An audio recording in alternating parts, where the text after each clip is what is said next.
Bab 420 kamar tipe teratas yang harganya miliaran. Pak Brian. Belasan karyawan penyambut tamu dan para satpam menyapa orang tersebut dengan hormat. Tuan, kenapa kalian menahan Tuan? Brian Tanadi, sang manajer umum hotel ini melambaikan tangannya. Ekspresinya tegang sekali, kemudian dia berjalan ke arah Frederick dengan langkah cepat. Mulanya Frederick tertegun, tapi kemudian dia tersenyum mengejek. Kelihatannya, Brian takut membuat dirinya marah. Si Stefanus melarang Frederick masuk karena dia tidak tahu keadaan. Kalau Brian, dia pasti memahami keadaan, kan?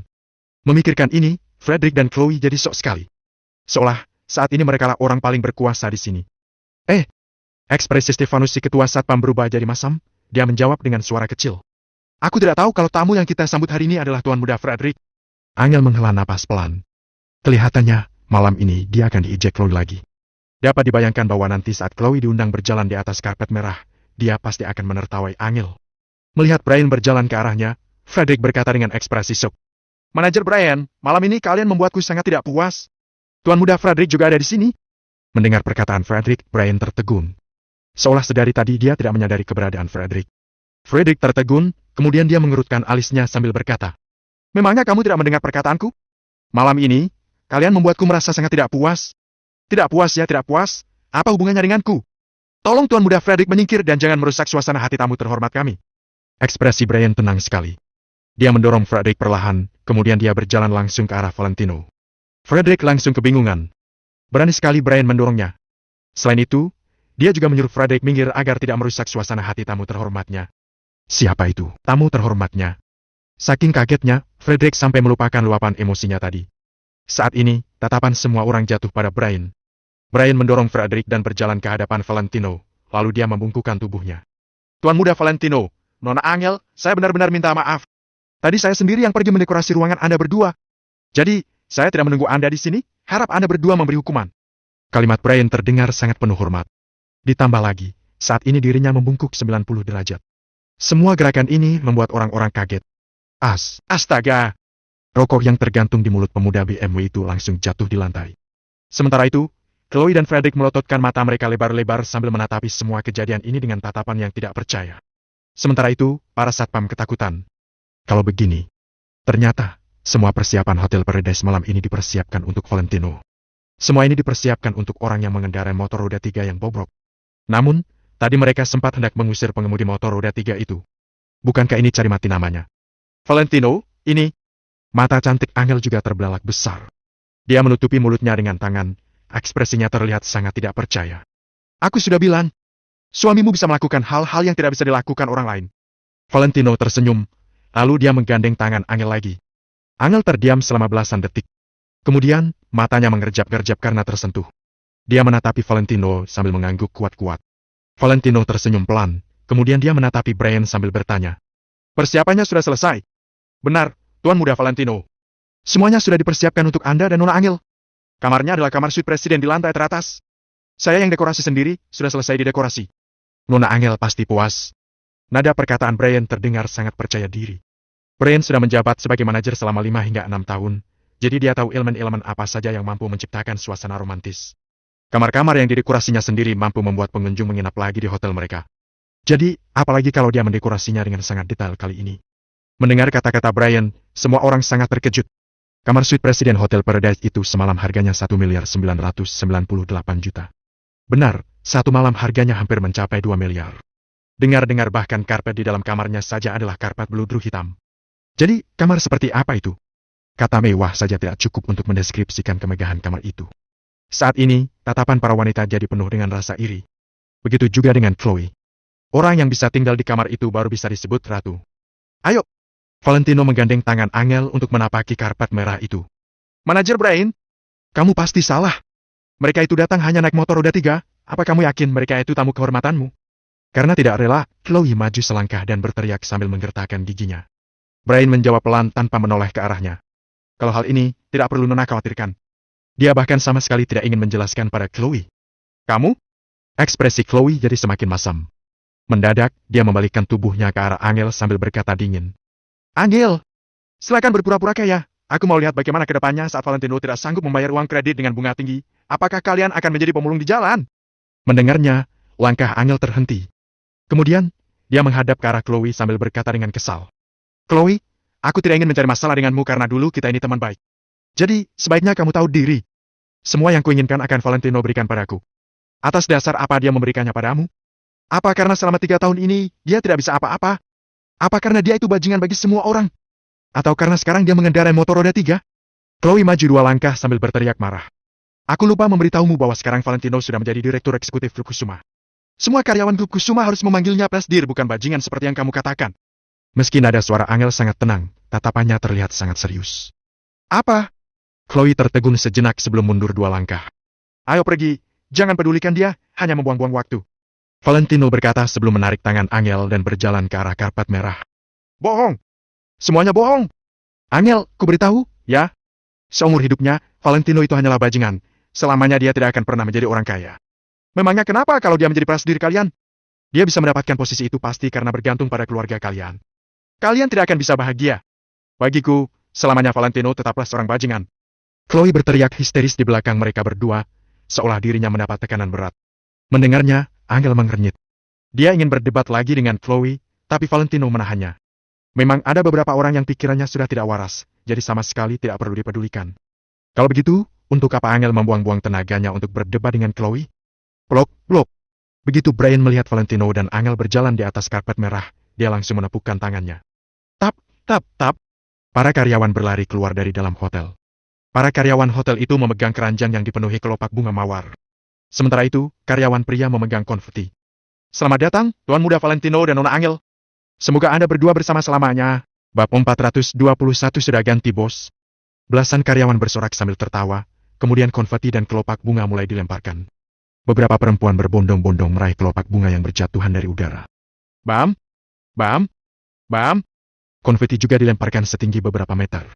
Di langit-langit terdapat pita-pita, kertas warna-warni berbentuk hati yang berjatuhan bersamaan dengan kelopak bunga mawar. Jarak puluhan meter dari depan Hotel Paradise dipenuhi dengan suasana romantis. Kini, semua orang tanpa sadar menutup mulut dan merasakan suasana romantis ini. Dalam suasana yang sangat romantis ini, Valentino menggenggam tangan Angel melangkah ke karpet merah. Pada saat Angel melangkah ke karpet merah, dia tidak bisa menahan air matanya lagi. Air matanya langsung mengalir melalui wajahnya yang lembut hingga menetes di atas karpet merah. Namun, dia sama sekali tidak menyeka air matanya, melainkan membiarkannya mengalir. Dia tahu ini adalah air mata karena terharu. Ini adalah air mata kebahagiaan. Mereka berdua berjalan di atas karpet merah, ditemani dengan aroma mawar dan pita yang berterbangan di sisi mereka. Di detik ini, Angel menjadi orang yang membuat semua orang merasa iri. Angel merasa semua penderitaan, penghinaan dan ejekan selama 3 tahun sudah menghilang. Semua yang terjadi selama ini tidak sia-sia. Setelah kedua orang tiba di ujung karpet merah, seorang perempuan membawakan mawar merah merona kepada Valentino. Buket mawar ini besar sekali. Setiap bunga mawar bermekaran dengan warna yang sangat cerah, dilihat saja sudah tahu ini adalah bunga pilihan. Valentino mengambil dan memberikannya kepada Angel. Aku takut kamu tidak bisa mengambilnya kalau terlalu banyak, jadi ini hanya 99 kuntum saja. Semoga kamu menyukainya. Aku suka. Aku sangat suka. Angel menganggukkan kepala dan langsung memeluk buket bunga mawar ini. Semua orang di belakang langsung mengelilingi mereka berdua menuju ke kamar presiden suite di lantai atas. Di luar hotel, beberapa anak muda yang menyetir BMW sudah pergi. Kalau mereka masih di sini, bukankah mereka hanya akan ditertawakan? Brian sendirian mendorong motor roda 3 Valentino ke parkiran VIP. Manajer Brian, apakah kamu sudah minta izin kepada bos sebelum melakukannya? Frederick yang selalu diam, kini menyipitkan matanya sambil menanyakan Brian. Brian pelan-pelan membalikkan badannya sambil menjawab Frederick tanpa rasa takut. Tuan Muda Frederick, Anda tidak perlu khawatir. Ini adalah perintah bos saya. Frederick langsung membantah, dia berkata. Tidak mungkin. Aku kenal bos kalian. Bagaimana mungkin dia mengusir aku karena orang yang mengendarai motor roda 3 ini?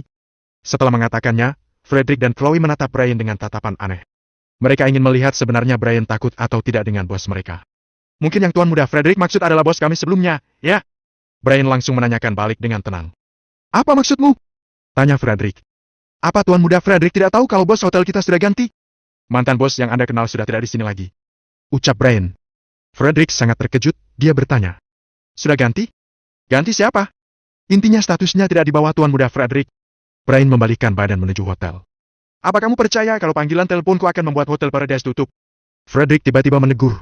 Brian tiba-tiba menghentikan langkah kakinya. Ekspresi Frederick sangat arogan. Tadi Brian begitu sombong, sekarang dia sudah takut, kan? Namun, Brian hanya menolehkan kepala melihat ke arah Stefanus dan lainnya. Besok kalian tidak perlu datang lagi. Ambillah gaji kalian sekarang. Ucap Brian. Frederick tertegun, ternyata Brian bukan dikejutkan oleh omongannya, melainkan menolehkan kepala untuk berbicara dengan Stefanus.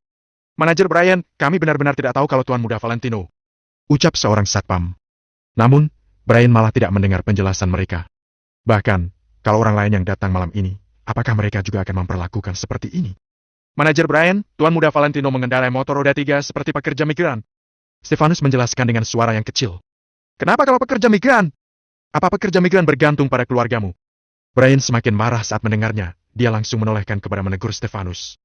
Nenek buyutmu juga pekerja migran. Beraninya kamu merendahkan mereka. Kalian keluar sekarang juga, ucap Brian sambil berjalan ke dalam hotel. Wajah Stefanus dan lainnya menjadi sangat pucat. Mereka pun pergi dengan ekspresi marah. Ekspresi Chloe dan Frederick di belakang terlihat sangat masam. Chloe terpaksa lagi-lagi menerima kekalahannya dari Valentino. Tampaknya, Chloe tidak pernah mengalahkan Valentino sama sekali. Sementara malam ini, Frederick malah merasa sangat kehilangan harga dirinya, alasannya tentu saja karena Valentino. Aku tahu identitas Angel, tapi siapa Valentino? Frederick mengerutkan alisnya. Chloe mengatakan dengan cemberut. Identitasnya? Dia adalah menantu yang bergantung pada istrinya dan tinggal di keluarga Kusuma selama 3 tahun. Belakangan ini entah bisa dapat uang dari mana. Ternyata orang kaya baru, ya? Haha, ucap Frederick. Frederick, mereka terlalu sombong. Aku sangat tidak suka. Chloe mengatakan dengan Frederick dengan manja. Tidak apa-apa, dia hanya orang kaya baru saja. Asalkan dia masih tinggal di kota Neo, aku punya kesempatan untuk menyerangnya berkali-kali. Kalaupun keluarga Willianto kita tidak sanggup, apakah keluarga Brianto juga tidak sanggup menjatuhkannya? Frederick sangat percaya diri, dendam di hatinya terhadap Valentino pun terpatri di hatinya. Kamar Presiden Suite Hotel Paradise. Saat pintu baru terbuka, Angel langsung sangat terkejut. Kamar Presiden Suite ini sangat luas, seakan-akan seperti villa. Luasnya diperkirakan sekitar 300 meter persegi. Di dalam ruangan ini bahkan dilengkapi dengan segala macam furnitur seperti di villa mewah. Tidak. Villa mewah sekalipun tetap tidak mungkin semewah ini. Dari lantai, karpet, dinding dan segala macam furnitur beserta lampu semuanya adalah merek impor. Biaya renovasi satuan kamar ini setidaknya menghabiskan 12 miliar. Jadi, kamar Presiden Suite 1,9 miliar per malam bukanlah bualan belaka. Kemewahan adalah kemewahan yang tidak bisa dibayangkan oleh orang biasa. Lampu warna-warni dalam kamar menghasilkan efek seperti mimpi yang indah. Karpet yang terbuat dari bulu angsa hitam, saat dipijak terasa lebih lembut daripada kapas. Di bagian pintu, terdapat 2 barisan kelopak mawar yang membentuk sebuah jalur yang berkelok-kelok. Di atas kelopak mawar terdapat dekorasi lampu yang membuat bunga mawar terlihat semakin menawan. Bab 422 Aku tegang. Seluruh kamar ini dipenuhi dengan nuansa romantis yang membuat wanita tidak bisa tenang. Lampu kristal Swarovski mewah yang digantung di langit-langit, ini berubah menjadi warna merah muda dan memancarkan cahaya merah muda. Semua orang yang berada di tempat ini memancarkan aura nyaman yang membuat hormon dan suasana hati mereka meningkat drastis. Suasana ini lebih berguna daripada obat apapun. Melihat kamar yang didekorasi dengan sangat bagus ini, Angel sampai kehabisan kata-kata. Selain perasaan terharu, dia juga merasa gembira. Mereka berdua berjalan mengikuti jalur yang dihiasi kelopak mawar menuju ruang tamu yang besar. Di dalam ruang tamu terlihat bentuk hati raksasa yang terbuat dari kelopak mawar. Di dalam hati terdapat 2 huruf, yaitu kelima dana. Melihat 2 huruf ini, Angel langsung tercengang. Karena dia tiba-tiba kepikiran dengan Maple Rain Real Estate.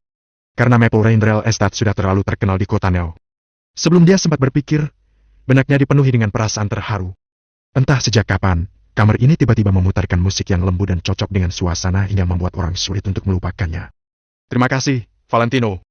Angel tidak tahu harus berkata apa untuk membalas kejutan yang diberikan Valentino.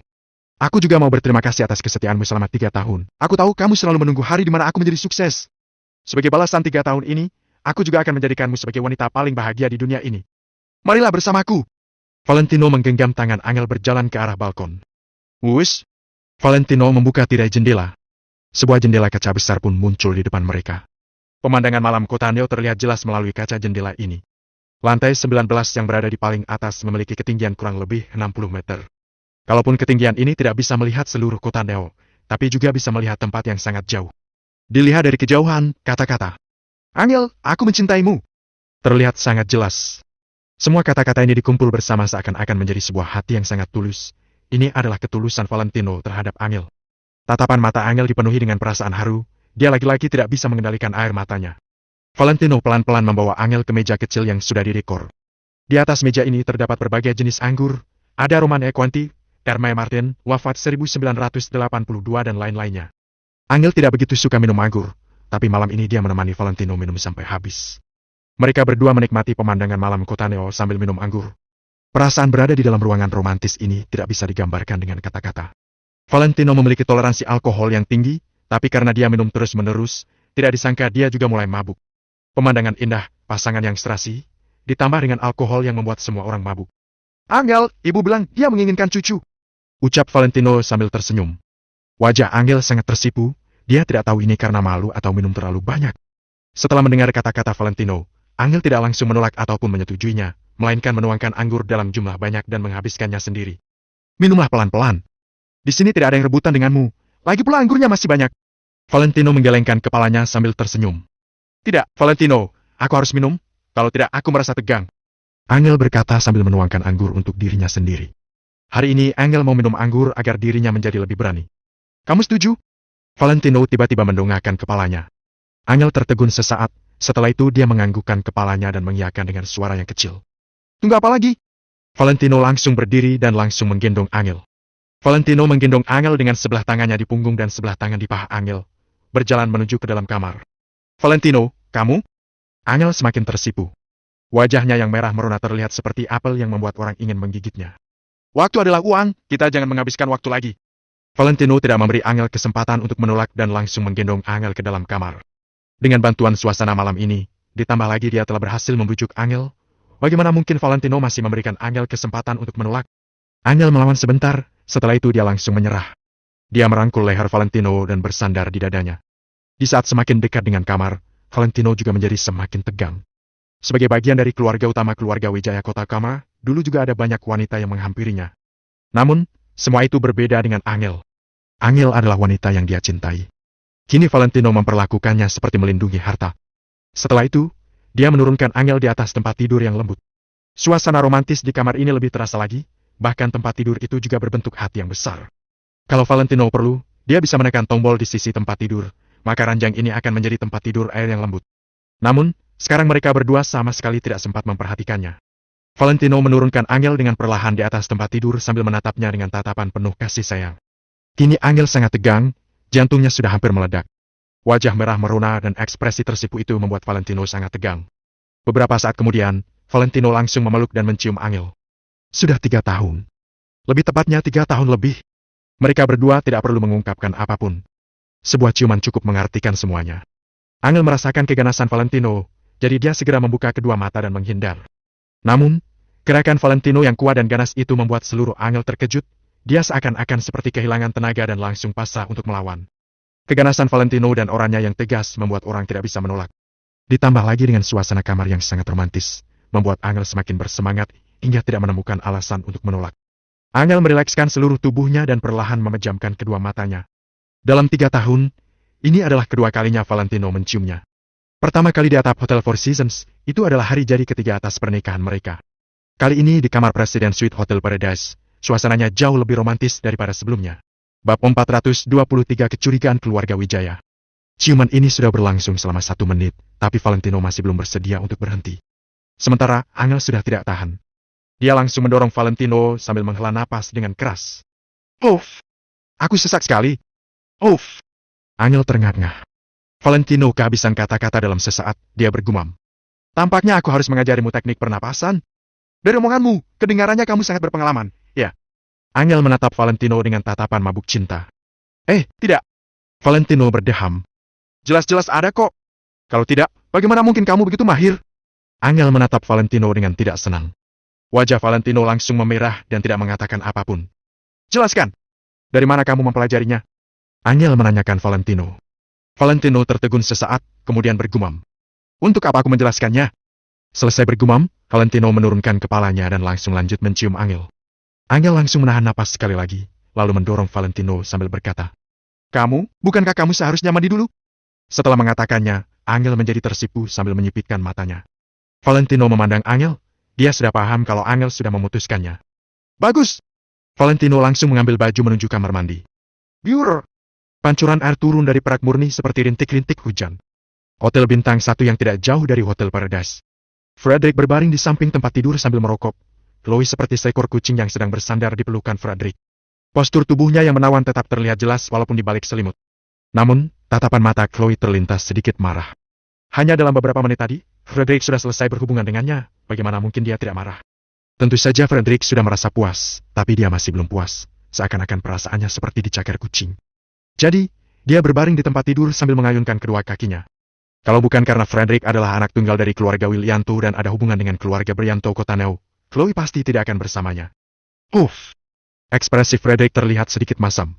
Di kalangan anak orang kaya Cotaneo, siapa yang tidak tahu dengan sifat Frederick yang sombong dan pendendam?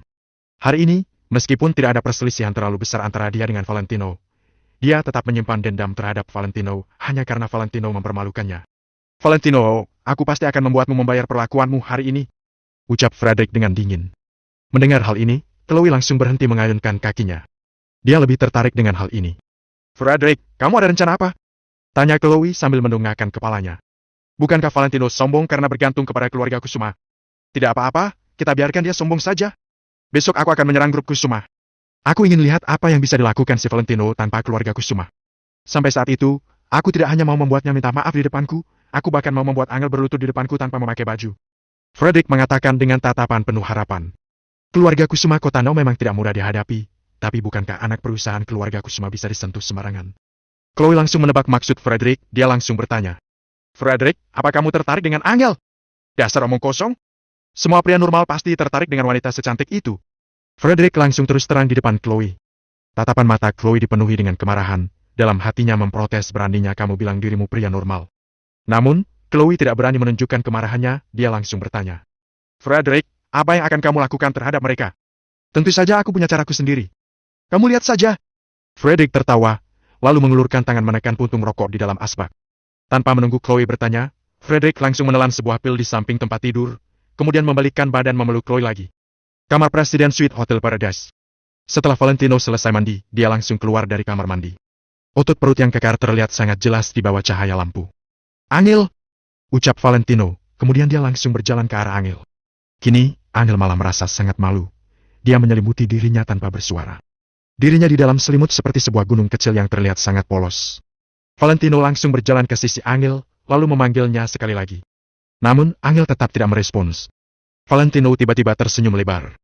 Tampaknya Angel masih merasa malu, jadi dia harus membantu Angel dalam hal ini. Valentino pelan-pelan membuka selimut sambil menatap Angel. Uff! Uff! Namun, Valentino malah sangat terkejut saat melihat wajah Angel. Wajah Angel sangat merah, kedua matanya tertutup rapat, bahkan bulu mata yang lentik sedikit bergetar karena dia sedang mendengkur. Angel menghadap ke satu sisi, rambutnya yang berantakan tertempel di wajahnya. Dia tidur dengan lelap. Angel, apa kamu sedang bercanda denganku? Valentino menggoyangkan kepala Angel. Namun, karena Angel tidur terlalu lelap, jadi dia tidak merespons sama sekali. Saat ini, Valentino sangat kebingungan. Awalnya dia hanya mau mabuk agar berani, tapi akhirnya malah ketiduran. Bangunlah, Angel! Ibu masih menginginkan cucu. Valentino melebarkan matanya sambil membangunkan Angel. Siapa sangka, Angel tidur begitu nyenyak sampai mengigau. Dia bahkan membalikkan badan, meregangkan kaki dan memeluk selimut dengan erat. Valentino kehabisan kata-kata. Setelah itu dia berkata dengan marah. Dasar Angel! Di tempat tinggal Marco. Tuan, hari ini Valentino menyuruh Hendrik bersaing denganku di depan umum hanya demi Angel.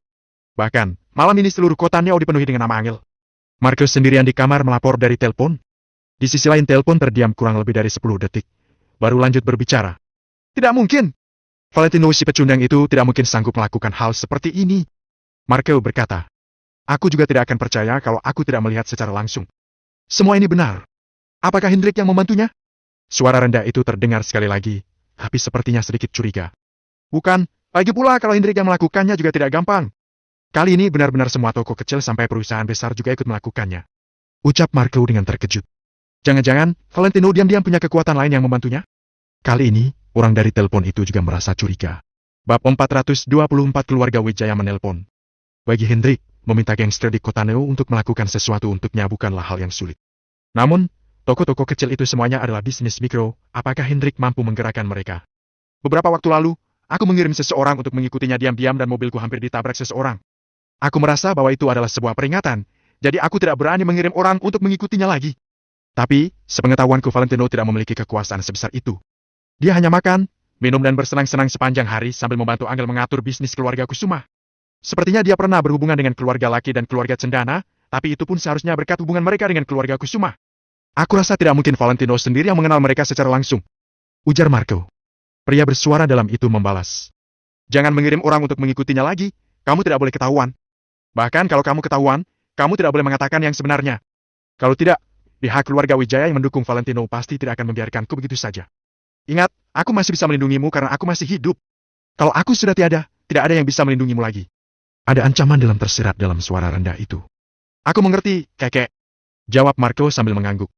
Kamu tidak perlu ikut campur dalam masalah ini dulu. Besok aku akan memanggil seseorang menghubungi Valentino atas nama keluarga Wijaya. Tutur pemilik suara rendah itu, lalu panggilannya pun diakhiri. Keesokan harinya.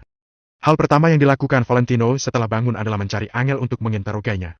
Malam tadi, Valentino terus-terusan bertarung dengan alam bawah sadarnya sepanjang malam dan tidak menerkam Angel yang tertidur. Dia merasa hal semacam ini tidak seharusnya dianggap enteng begitu saja.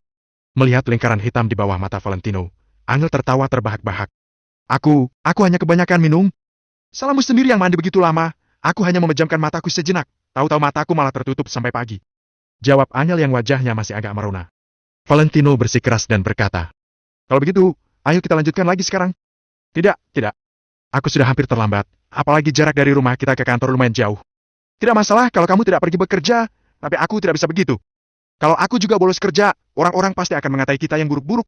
Angel menggeleng-gelengkan kepalanya, lalu bangkit dengan cepat. Setelah mengambil alih tanggung jawab atas perusahaan keluarga Kusuma, berbagai masalah tak henti-hentinya mendatanginya satu persatu. Selain itu, Bobby dan yang lainnya juga senantiasa menunggu kesempatan untuk menemukan kesalahannya dan mempermalukannya. Kalau Angel tidak menangani perusahaan dengan baik, nantinya Nyonya Besar Kusuma juga pasti akan kembali meluncurkan tindakannya dan bahkan mencabut jabatan Angel. Kalau tidak bisa melakukannya, jangan dipaksakan. Lagi pula, Hotel Paradise ini juga sudah menjadi milikmu. Kamu, kan, sudah menjabat sebagai bosnya. Ucap Valentino dengan serius. Angel tercengang sejenak mendengar ucapan Valentino itu, lalu menggelengkan kepalanya tanpa mengatakan apa-apa. Mungkin Valentino masih mengantuk, makanya dia berbicara omong kosong seperti ini.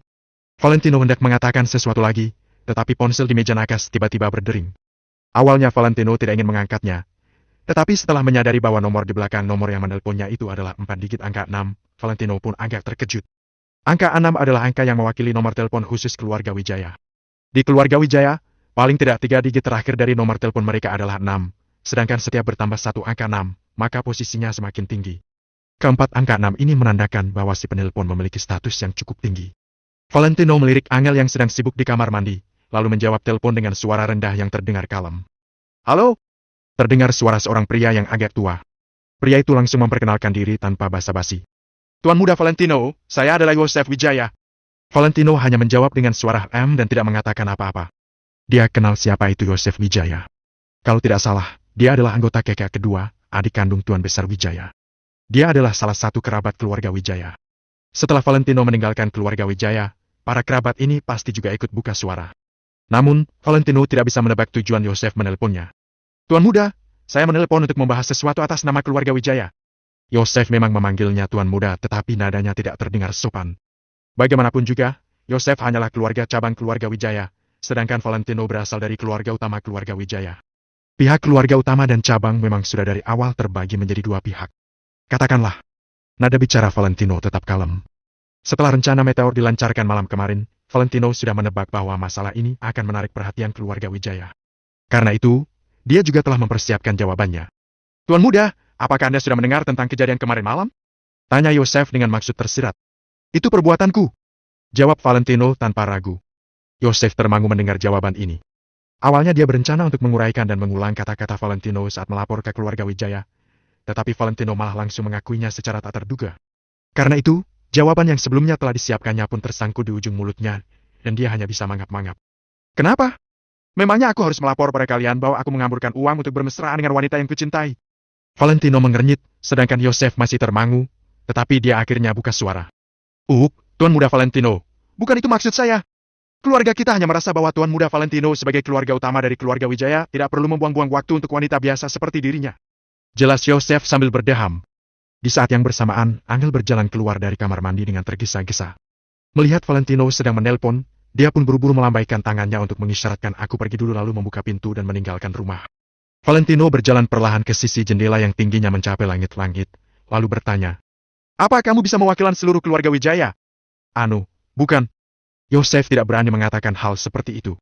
Kalau begitu, jika kamu berani mengatakan hal seperti itu lagi kelak, aku akan mencoret namamu dari daftar keluarga Wijaya. Tutur Valentino sambil menyalakan sebatang rokok, nada suaranya tenang tetapi sangat dominan. Yosef tertegun kurang lebih selama 10 detik sebelum akhirnya menjawab sambil menyeringai. Tuan muda Valentino, tolong tenanglah, bukan itu maksud saya. Sambil masih merokok, Valentino bertanya. Kapan kamu akan mengeluarkan mahar 18 miliar itu? Yosef membeku sejenak, lalu menjawab. Tuan muda, itu. Aku tidak meminta alasan, aku meminta barang fisiknya. Biar aku ulangi, apakah kamu bisa mengeluarkan 18 miliar itu? Tanya Valentino dengan nada bicara yang sangat serius. Kiara dan yang lainnya telah berfantasi tentang uang itu selama ini. Sekarang adalah saatnya bagi mereka untuk melihatnya dengan mata kepala sendiri. Hal yang lebih penting lagi adalah setelah bergaul dengan Angel siang dan malam dan mengenalnya semakin jauh, semakin besar pula keinginan Valentino agar Angel diakui oleh keluarga Wijaya. Yosef memutar matanya dan menjawab dengan tulus. Tuan muda, saya akan membantu Anda meneruskan hal ini kepada keluarga Anda. Kalau Anda benar-benar membutuhkannya, Anda boleh mengajukan dana 18 miliar dari Maple Rain Real Estate untuk diberikan kepada Nona Angel. Hah? Valentino malah terkekeh dingin setelah mendengar jawaban ini. Yosef, aku tidak peduli siapa yang mendukungmu dari belakang. Tapi apakah kamu benar-benar menganggap aku, Sang Valentino Wijaya, sebagai sebuah rongsokan yang bisa dilempar ke sana kemari sesukamu? Meski aku memberikan Angel 180 miliar, apakah artinya bisa sama? Aku minta mahar 18 miliar itu, jangan sampai kurang sepeser pun, kirimkan atas nama keluarga Wijaya. Ingat baik-baik, tidak kurang sepeser pun dan atas nama keluarga Wijaya. Nada bicara Valentino menyatakan kata-katanya 100% absolut dan tidak menyisakan sedikit pun ruang untuk bernegosiasi. Bab 425 Karisma Kepribadian. Tuan muda, mohon tunggu sebentar, saya menemui sedikit kendala. Kali ini, Yosef tidak menjawab secara langsung. Sepertinya dia telah menekan tombol mute dan sedang berbicara dengan orang di sebelahnya. Valentino pun hanya menunggu dengan tenang. Setelah kurang lebih 1 menit kemudian, barulah Yosef membuka suara lagi. Tuan muda Valentino, Anda adalah keturunan langsung keluarga Wijaya. Apakah menurut Anda, keluarga Wijaya dari kota Kamar cocok menjalin hubungan dengan suatu keluarga kecil yang tidak ternama dan anak perempuan keluarga demikian? Dari sudut pandang saya, Tuan muda Valentino. Sebelum Yosef sempat menyelesaikan kalimatnya, Valentino yang mengernyitkan kening menyelanya. Yang lain bisa dibahas kapan-kapan, yang penting adalah mahar itu tetap harus dikirim. Kalau tidak bisa, tolong sampaikan kepada keluarga Wijaya untuk mencari orang lain sebagai penanggung jawab Maple Rain Real Estate. Valentino mengatakan kalimat terakhir itu dengan nada yang sangat kuat dan langsung mengakhiri panggilan. Setelah itu, Valentino berdiri di depan jendela yang tingginya mencapai langit-langit dan menunggu dengan tenang. Dia tahu betul bahwa Yosef pasti akan menghubunginya lagi, kecuali keluarga Wijaya benar-benar berencana mengabaikannya sepenuhnya. Kalau saatnya tiba pun, keluarga Wijaya terpaksa harus mewariskannya kepada pihak kerabat. Valentino merasa bahwa asalkan orang-orang itu tidak bodoh, mereka pasti tahu apa yang harus dilakukan. Karenanya, kali ini Valentino menghadapi Yosef dengan keras, dia juga ingin menunjukkan pendiriannya kepada keluarga Wijaya. Sekarang mereka boleh saja menolak Angel atau tidak mengakuinya untuk sementara. Namun, mahar ini tetap harus diserahkan secara pribadi kepada keluarga Kusuma atas nama keluarga Wijaya. Dengan begitu, semua orang di keluarga Kusuma bisa dengan jelas melihat siapa penerima mahar ini. Demi Angel, Valentino tidak peduli walau harus melanggar keputusan keluarganya dan mengungkapkan identitasnya kepada keluarga Kusuma. Sesuai dugaan, setelah lewat beberapa saat, masuklah sebuah pesan teks dari Yosef. Isi pesan teks itu singkat, padat dan jelas, yaitu keluarga Wijaya menyetujui keputusan Tuan muda Valentino. Valentino tersenyum miring, tangannya pun mulai menulis sebuah pesan teks dan mengirimkannya. Dalam beberapa hari, perjamuan keluarga Kusuma akan diadakan pada akhir bulan ini. Di perjamuan itu, aku akan membuat semua orang di keluarga Kusuma menyaksikannya dengan mata kepala mereka sendiri. Setelah mengirim pesan teks itu, Valentino memadamkan puntung rokok dan mengenakan pakaiannya, lalu berbalik dan berjalan keluar ruangan. Dia yang berhasil bertahan di keluarga Kusuma selama ini juga berkat kegigihan Angel selama 3 tahun ini dan kemurahan hati yang ditunjukkan Tuan Besar Kusuma. Selain itu, sekarang jarak antara Valentino dan Angel juga telah dihilangkan dan hubungan mereka juga kian menghangat setiap harinya. Perihal grup Kusuma juga sudah diselesaikan Angel yang menangani perusahaan dengan baik dan hingga kini berkembang dengan pesat. Toh kedua tujuan ini telah tercapai secara bertahap, jadi apa gunanya Valentino meladeni para anggota keluarga Kusuma yang lain lagi? Sekarang juga sudah saatnya bagi Valentino untuk memberitahu mereka sedikit tentang kemampuannya. Di pusat kebugaran Maple Dawn. Setelah meninggalkan hotel, Valentino ditelepon Danu, jadi dia pun datang ke pusat kebugarannya. Saat ini, Valentino sedang duduk di belakang meja kantor bersama Danu. Ada apa? Nih, masa di antara kita berdua masih perlu sungkan-sungkan? Kalau ada apa-apa, katakan saja. Begitu melihat raut muka dan sikap Danu yang seperti ini, Valentino langsung tahu bahwa ada sesuatu yang ingin dikatakan Danu. Danu ragu-ragu sejenak, lalu akhirnya berkata dengan jujur. Begini, Kak Valentino, ibu dan adikku akan datang. Valentino tercengang sejenak, kemudian berkata. Bagus, dong. Sekarang kamu juga sudah mapan, sudah seharusnya kamu membawa Bibi dan adikmu datang untuk menikmati hasil kerja kerasmu ini. Oh, iya, bagaimana penyakit Bibi? Tanya Valentino. Sudah sembuh, hanya saja kemarin aku tidak sempat membayar biaya operasi tepat waktu, jadi pengobatannya tertunda. Kak Valentino sekarang memberiku gaji 600 juta sebulan, itu sudah lebih dari cukup.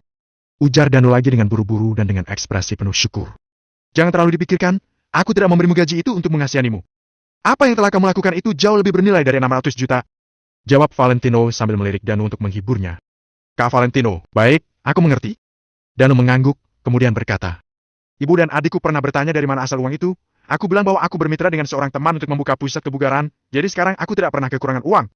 Jadi waktu mereka datang, aku ingin membawa mereka jalan-jalan, makan dan tinggal di tempat yang oke. Karena itu, aku sebenarnya ingin meminta Kak Valentino memberikan gaji bulan depan di muka dulu. Ujar Danu dengan agak malu. Setelah sekian tahun berteman dengan Valentino, Danu tidak pernah secara inisiatif meminta apapun seperti ini. Valentino melambaikan tangannya dan menjawab tanpa berpikir panjang. Di muka apanya? Kamu, kan, tinggal mengambil uangnya dari kas pusat kebugaran. Tidak boleh begitu. Kak Valentino, kas pusat kebugaran hanya boleh buat keperluan di sini, tidak boleh asal diambil buat keperluan pribadi. Semuanya harus dicatat di bond dan nota. Jawab Danu dengan sangat serius. Valentino memang tahu bahwa kepribadian Danu agak keras kepala. Apa gunanya kalau kuberikan gaji 1 bulan di muka? Kamar presiden suite di Hotel Paradise saja sudah 2 miliar per malam, gajimu selama 3 bulan juga tidak cukup buat 1 malam. Selain itu, banyak tempat yang 600 juta saja tidak cukup pakai. Begini saja, aku akan memberimu gaji 1 tahun di muka. Bawalah ibu dan adikmu ke tempat-tempat yang oke agar mereka bisa melihat dunia luar. Ujar Valentino sambil hendak menandatangani sesuatu. Itu, Danu tercengang, gaji 1 tahunnya mencapai 7,2 miliar. Valentino terlalu murah hati padanya. Kak Valentino, terima kasih. Ujar Danu yang kekar dengan penuh emosi, matanya bahkan memerah. Tidak masalah, selama kamu mengikutiku, aku tidak akan pernah memperlakukanmu dengan buruk. Asal kamu selalu membagi keluh kesah dan melalui pasang surut bersamaku, kita tidak perlu saling mengucapkan terima kasih. Valentino merobek cek yang ditandatanganinya dan menyerahkannya kepada Danu, lalu berkata, pergilah ke bagian keuangan dan tunjukkan cek ini, nanti dia akan memberikan uangnya kepadamu. Selain itu, aku memberikan tambahan uang kerajinan sebesar 3 miliar. Dengan 10 miliar, kamu dan keluargamu bisa bebas membelanjakan apapun yang kalian inginkan. Kalau tidak cukup, langsung kabari aku saja. 10 miliar sudah lebih dari cukup bagi Danu untuk membawa keluarganya jalan-jalan dan bersenang-senang di seluruh kota Neo. Sambil melihat cek ini, Danu langsung mengerti mengapa para pahlawan di zaman dahulu rela mati demi pemimpin mereka. Dia juga kini mengerti mengapa ada begitu banyak pahlawan yang rela bekerja mati-matian di bawah seorang pemimpin. Beberapa orang di dunia ini memiliki karisma kepribadian yang membuat orang ingin mengikuti mereka. Oh, iya, sekalian bawa kunci ini saja. Ini kunci rumah villa kelas teratas di perumahan di Jing Oriental. Nanti ibu dan adikmu tinggal di sana saja, kualitasnya tak kalah dari hotel bintang 5. Kalau kalian ke sana, sebut saja namaku ke Satpam, mereka akan mengizinkanmu masuk. Nanti aku juga akan meminta seseorang untuk mengirimkanmu sebuah mobil yang bagus. Tutur Valentino panjang lebar untuk memberikan pengarahan yang jelas. Valentino tahu apa yang dipikirkan Danu. Dia hanya ingin membawa keluarganya menikmati kehidupan yang belum pernah mereka alami sebelumnya, juga membuktikan kepada keluarganya bahwa dia benar-benar sudah mapan dan bahwa uang untuk operasi ibunya itu berasal dari sumber yang sah. Kalau tidak, ibu dan adiknya Danu pasti akan ragu dan bertanya-tanya dari mana asal uang itu. Danu tiba-tiba bangkit dan buru-buru menolak. Kak Valentino, tidak boleh begini. Mana boleh begitu? Danu, ini pemberianku, tentu saja kamu harus menerimanya. Akhir-akhir ini aku selalu sibuk dan tidak sempat turun tangan membantu bisnismu ini. Karena sekarang aku punya waktu, aku akan mengatur semuanya untukmu dengan